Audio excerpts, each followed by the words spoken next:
Chromecast with Google TV reintroduces us to the Google TV brand with a Chromecast that now has a controller and a full interface. At only $49, puts them in a good place to compete with Roku and Amazon Sticks, their higher priced ones of course. I am honestly very happy to finally have a Chromecast that has an interface and a remote. I cannot tell you how many times the casting option with Spectrum internet sucks. Every single time I went outside on my phone and came back, I had to wait minutes to be able to connect and cast a Netflix show or watch a damn YouTube video. That's progress, I guess. But enough of that. The design.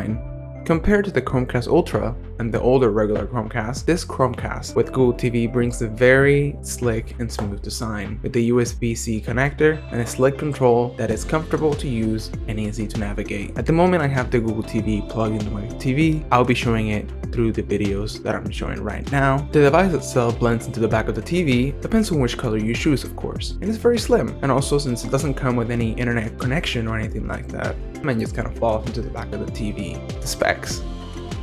Chromecast with Google TV comes with a quad-core processor, 2GB of RAM, and 8GB of storage, though only about 3.5GB of storage seems to be available for apps. Google made sure to take a lot of boxes when it comes to the format support, including 4K HDR video, along with Dolby Vision, HDR10, HDR10+, and the HLG. The main omission is on the audio front. While the device can pass through the Dolby Atmos audio, it doesn't support Atmos decode, which Netflix requires for object-based surround sound. So that's a little bit of a bummer if you're looking for that specifically.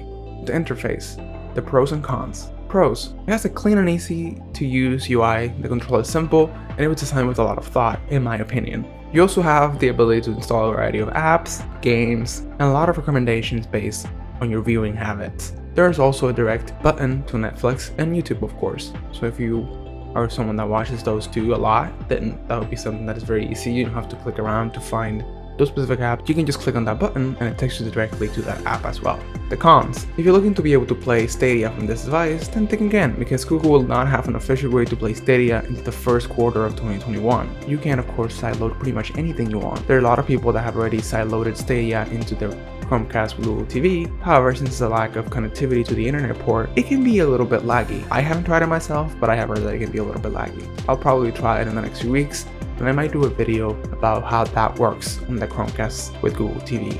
Some final thoughts. I think it's a great product for a decent price. If you're looking for a Google device that comes with a remote and a Chromecast that has an interface, then this product is for you. If not, then you're good with the Chromecast Ultra or any of the other Chromecasts that you have already. Thank you so much for watching, and I hope you enjoyed this video. If you did, please make sure to give it a thumbs up, subscribe if you like, and I'll see you next time. I post most likely videos at least twice a month, maybe a little bit more. And until next time, take care.